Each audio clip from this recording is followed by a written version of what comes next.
नमस्कार दोस्तों, स्वागत है आपका स्टडी फॉर सिविल सर्विसेज में। वीडियो को पूरा देखिए। कोई भी आपका फीडबैक है, कोई सजेशन है, तुरंत वीडियो में कमेंट करके जरूर बताइए। अच्छा लगे तो वीडियो लाइक जरूर कर लीजिए और ऐसे वीडियो लगातार फ्री में पाने के लिए चैनल को तुरंत सब्सक्राइब कर लीजिए और बेल आइकन को जरूर टैप कर लीजिए ताकि आगे भी सारे वीडियो आपको मिलते रहे। यूट्यूब में फॉलो करते हैं तो प्लीज ये वाला फ्री टेलीग्राम चैनल जरूर ज्वाइन कर लीजिएगा। सारे नोटिफिकेशन, सारे अपडेट यहीं पे आते हैं, ध्यान रखिएगा। स्टडी फॉर सिविल सर्विसेज का कोई भी पेड ग्रुप अगर आपको ज्वाइन करना है तो सिर्फ 856480530969606089786445 यही नंबर है हमारे, सिर्फ जहां पे कॉल या व्हाट्सएप कर सकते हैं। इंस्टाग्राम पे हमारा पेज जरूर फॉलो कर लीजिएगा, स्टडी फॉर सिविल .सर्विसेज है। ट्विटर पे हमको जरूर फॉलो कर लीजिएगा, @स्टडी फॉर सिविल्स है।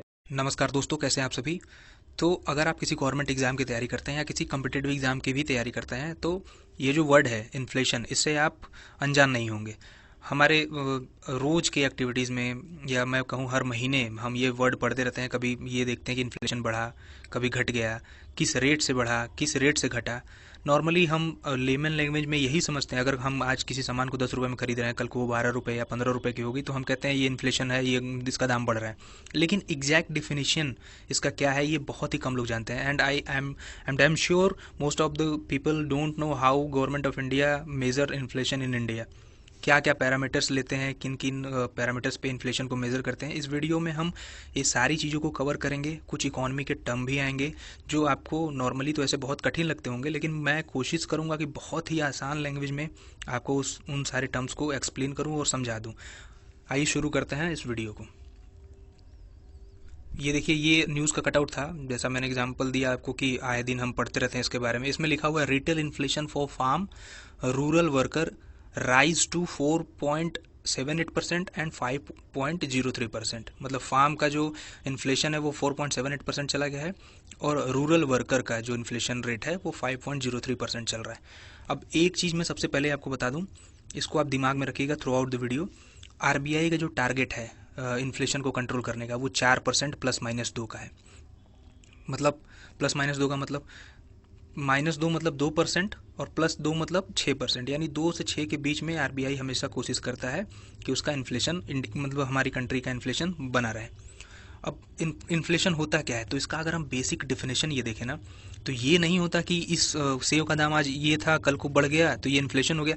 ऐसा नहीं होता। जब हमारे करेंसी की परचेजिंग पावर डिक्रीज हो जाती है, मतलब जो सामान आज हमें 100 रुपये में मिल रहा था कल को वो हमें 150 या 200 रुपये में मिलेगा, तो इसका मतलब कि सामान तो वही है लेकिन करेंसी हमें ज़्यादा देनी पड़ रही है, मनी ज़्यादा देना पड़ रहा है। तो हमारे जो करेंसी की परचेजिंग पावर है, खरीदने की क्षमता है, वो घट गई।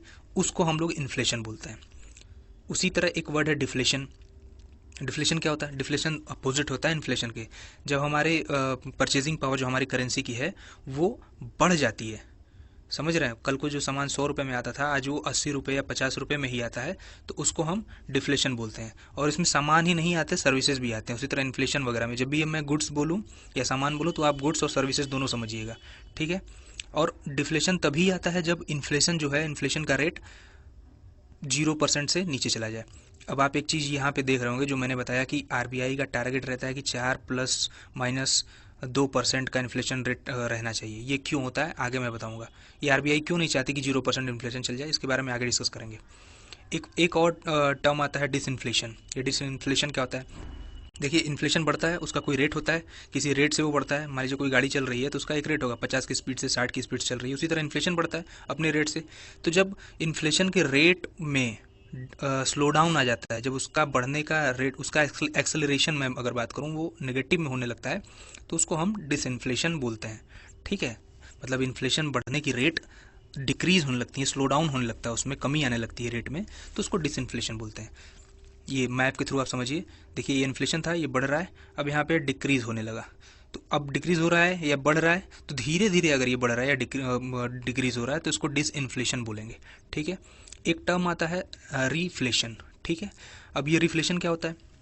देखिए, रिफ्लेशन वो सारी पॉलिसीज होती हैं, मॉनेटरी और फिजिकल पॉलिसी। मॉनेटरी पॉलिसी आपको पता है आरबीआई लेती है और फिजिकल पॉलिसी हमारी गवर्नमेंट ऑफ इंडिया लेती है, ठीक है। इसके थ्रू, इन पॉलिसीज़ के थ्रू जब गवर्नमेंट और सेंट्रल बैंक, जो हमारे देश की कंडीशन में आरबीआई है, वो ट्राई करते हैं कि हमारा डिमांड, जो हमारी कंट्री का जो डिमांड है वो इंक्रीज़ हो और इकोनॉमिक एक्टिविटीज़ रिवाइव हो जाएं और इंक्रीज़ हो जाएं, तो इसको री इन्फ्लेशन कहते हैं। इसमें कैसे करते हैं काम? जैसे गवर्नमेंट क्या है, गवर्नमेंट क्या करेगी, वो पॉलिसीज ऐसी बनाएगी जिसमें वो इंटरेस्ट रेट वगैरह को कट कर देगी। मान लीजिए गवर्नमेंट ने टैक्सेस वगैरह कम कर दिए, कल को आप किसी सामान को खरीदने पे 10% टैक्स देते थे, अब आप 5% या 8% टैक्स देंगे, तो आपके पास 2% वो या 5% टैक्स बचे।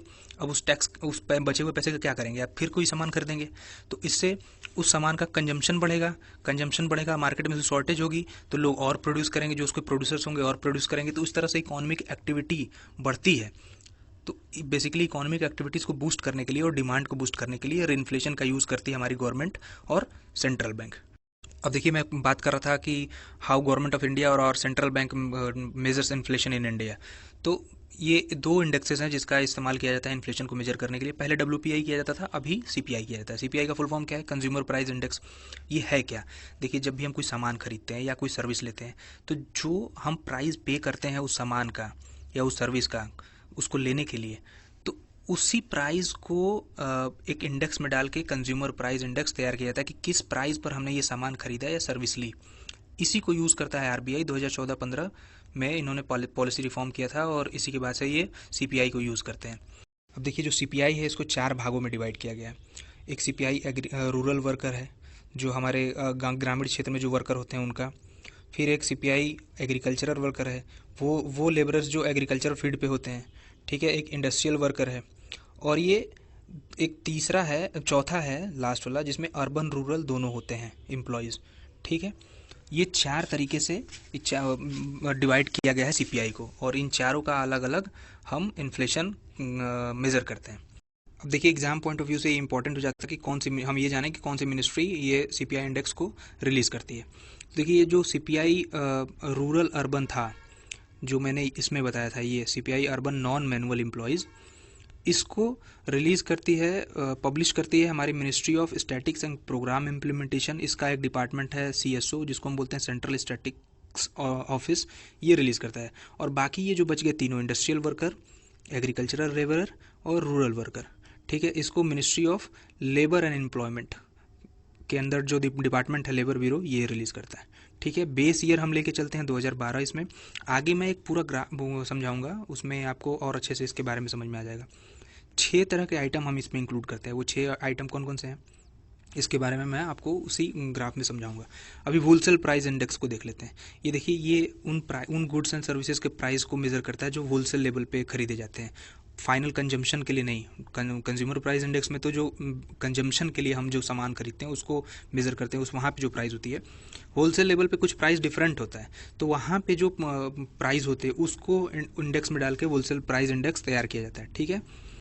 अच्छा, इसमें एक चीज़ ध्यान देने वाली है कि इसमें केवल गुड्स को इंक्लूड करते हैं, सर्विसेज को इंक्लूड नहीं करते, ठीक है। और ये पब्लिश होता है ministry of commerce and industry द्वारा। उसका एक डिपार्टमेंट है, इकोनॉमिक एडवाइजरी डिपार्टमेंट, वो ऑफिस जो है ये पब्लिश करता है, ठीक है। इसमें 3 कैटेगरी होती हैं, जैसे CPI में 6 कैटेगरी थी, उसी तरह इसमें 3 कैटेगरी होती हैं। अब 3 कैटेगरी कौन कौन सी होती है, एक प्राइमरी आर्टिकल्स की होती हैं, एक फ्यूल की होती हैं, और तीसरा मैन्युफैक्चरिंग की होती है, मैन्युफैक्चर्ड गुड, ठीक है। फिर वेटेज कैसा है, प्राइमरी आर्टिकल का वेटेज 22% है, फ्यूल का 13% है, और मैन्युफैक्चरिंग गुड्स का 64% है। मैन्युफैक्चरिंग गुड्स का वेटेज सबसे ज़्यादा है, फिर उसके बाद प्राइमरी आर्टिकल जिसमें फूड वगैरह आते हैं, और फ्यूल का सबसे कम है इसमें होलसेल प्राइस इंडेक्स में। कि ये है चार्ट जिसके थ्रू मैं आपको बता रहा था समझाने के लिए। इससे अगर आप समझेंगे तो बहुत ही आसानी से समझ जाएंगे। एक इसमें गलती हो गई है, आप उसको खुद से करेक्ट कर लीजिएगा। CPI की जो CPI के बारे में जो इन्फॉर्मेशन है वो इस साइड है, ठीक है, और ये जो WPI के बारे में इन्फॉर्मेशन है वो इस साइड है, ठीक है। अब WPI की अगर हम बात करें तो ये इकोनॉमिक एडवाइजरी की जो ऑफिस है ministry of commerce and industry में, वो कंपाइल करती है इसको, ठीक। बेस ईयर 2011-12 लेके चलते हैं, दोनों में भी 2012 लेके चलते हैं। WPI में मैं बताया था 3 कैटेगरीज होती हैं, प्राइमरी आर्टिकल, मैन्युफैक्चर गुड और फ्यूल एंड पावर, जिसमें मैन्युफैक्चर गुड का वेटेज बहुत ज़्यादा होता है। इसमें केवल मैन्युफैक्चर्ड प्रोडक्ट होते हैं और इसमें सर्विसेज नहीं होते, ठीक है, और सबसे ज़्यादा वेटेज जैसे मैंने बताया। फिर उसके बाद इसमें सर्विसेज इंक्लूड होती हैं नहीं, इनडायरेक्ट टैक्सेस इंक्लूड होते हैं नहीं, और फिर उसके बाद ये RBI टारगेट करती है इसको नहीं। RBI किसको टारगेट करती है, ये CPI को, ठीक है। और फिर उसके बाद इसमें सर्विसेज इंक्लूड होते हैं, हाँ, इनडायरेक्ट टैक्सेस लगते हैं, हाँ। फिर बेस ईयर्स का मैंने बताया, ये कौन सी मिनिस्ट्री बनाती है, कंपाइल करती है और पब्लिश करती है, ministry of statics and programme implementation. और ये 6 कैटेगरी हैं इसमें, जैसे इसमें मैं 3 कैटेगरी बता रहा था, इसमें 6 कैटेगरी हैं, और 6 कैटेगरी के नाम है फूड एंड बेवरेजेस, टॉक्सिकेंट है, इंटॉक्सिकेंट, पान टोबैको वगैरह, तीसरी कैटेगरी है क्लोथिंग एंड फुटवेयर, चौथी कैटेगरी हाउसिंग, पांचवी कैटेगरी है ये आपकी फ्यूल एंड लाइट, और मिसलेनियस जो है छठवीं कैटेगरी है, जिसमें education, health care, transportation, banking services वगैरह दी जाते हैं। इसमें फूड बेवरेजेस का वेटेज सबसे ज़्यादा है। ठीक है, अब देखिए ये जो सारी इन्फॉर्मेशन थी ये नॉन इकोनॉमिक बैकग्राउंड से अगर कोई है तो उसके लिए ग्रैस्प कर पाना थोड़ा कठिन होगा। अगर आप इस वीडियो को दोबारा देखेंगे तो मैंने ट्राई किया है कि मैं अच्छे से इसको समझा पाऊँ। दोबारा अगर आप देखेंगे तो आई एम श्योर कि बहुत अच्छे से समझ में आ जाएगा। ये था पूरा video related to inflation in our country, कैसे मेज़र वगैरह करते हैं उसको। ये वीडियो आप देख रहे थे स्टडी फॉर सिविल सर्विसेज पर। मेरा नाम है Nitesh Singh. I am signing off. Thank you.